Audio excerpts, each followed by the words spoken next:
Hello.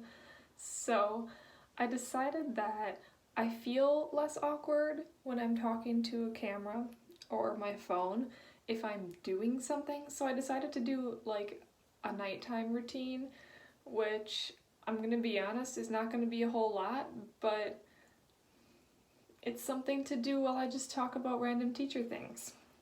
So, let's see where to start, I guess. I will say that we're about a quarter into school, so like first quarter's almost done. And so like parent teacher conferences were last week, and so that was actually I was a little bit nervous because the way this school does parent teacher conferences is they have like a whole day set aside. So from like 11 a.m. until like 7 p.m. I was sitting there doing parent teacher conferences and like got a brief break for eating or like lunch or like a lunch dinner is that what it's called type thing. And so I was really worried the day was going to feel really long, and being a new teacher I assumed that I would have just a lot more parents than other people, and also because I teach freshmen and sophomores, and so usually those younger grades are the ones that get the like get more parent teacher conferences because they're new to high school, it's still early on, and after that the kids kind of figure it out more and all of that. But it actually went super fast, and like I really enjoyed the parent teacher conferences. Actually, it was really cool to put a name to a face for a lot of the emails, because one thing that I do, and honestly like I know it's a lot, but like if you're a new teacher or even not a new teacher, one thing that I've been doing is on my syllabus at the beginning of the year I allowed for the parents to say if they wanted like weekly email updates or not. And obviously this will depend on how many students you have and all of that, but I've been doing that, and every Wednesday in my classroom is independent reading day, and so the kids get the whole class period to read their independent book, work on the like packet and projects they have to do related to their independent book. And it allows me to like, obviously I need to like supervise and all that, but it allows me to like sit and email and update parents during the day. And so today is Wednesday, and so that's what I did today. And I've gotten such positive feedback from parents on that, and that they love that and they wish more teachers did that. And so just a recommendation, I know it's a lot, and obviously if you teach like science or something like that, you don't necessarily get like an independent reading day to do that during, and so it'll be up to you. I'm gonna take out my contacts, so if you're someone that like feels weird about watching people touch their eyes, like maybe look away for a few seconds. But yeah, so it was really cool at parent teacher conferences to then meet all these parents that I've been emailing every week and be able to talk to them and like get more of their response, because not every parent emails back and I don't expect them to. But it is also cool to like just check and be like, hey, you're getting that email, right? And they're like, yes, or they're like, no, that email hasn't been used in years, and then you get their new email and then you forward them and all of that.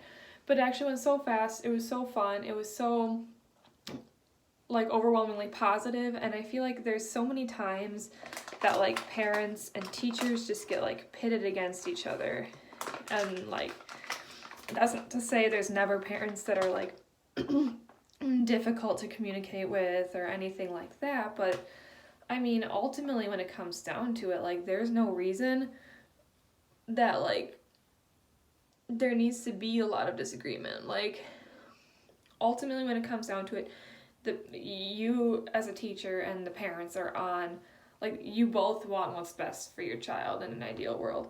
And so it's really like both of you want what's best, and maybe you have different ideas of what's best at times, and like that's reasonable and fair, but like it's not this thing where the parents are teachers' enemies, and like teachers aren't a parents' enemies either. And like I'm sure that there's like specific cases and scenarios and all of that out there.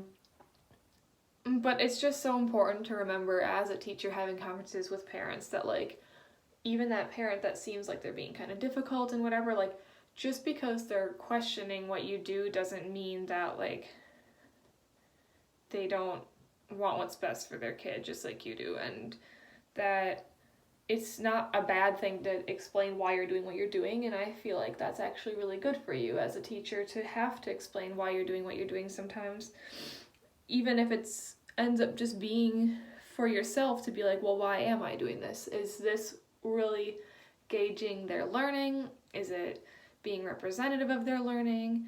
And it helps build just a better relationship between you and the parent and you and the student, and like build ideally some consistency so that the parent can better understand what you're doing and ideally then support you at home, just like you want to support the things that they're teaching their child at home, at school, as much as possible, so that there is consistency.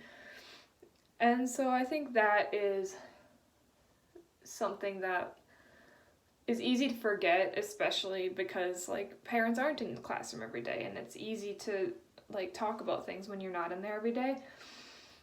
But I mean, we're all on the same team. There's not sides in teaching. It's not the students versus the teacher. It's not the parents versus the teacher. It's not the admin versus the teacher versus the parents. Like, no, it's like we're all working together. And then that doesn't mean there's never conflict, like just in any other job, but it just happens to be a larger community we're talking about and lots of different things. So I guess that's all I was really having to say today, and I don't like when people watch me brush my teeth. So yeah, quirkiness, I know.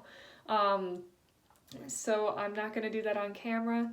So I'm gonna brush my teeth and get my pajamas on, and honestly, it's like, actually I don't even know what time it is. I think it's only like 7 o'clock. I probably won't go to bed right away, but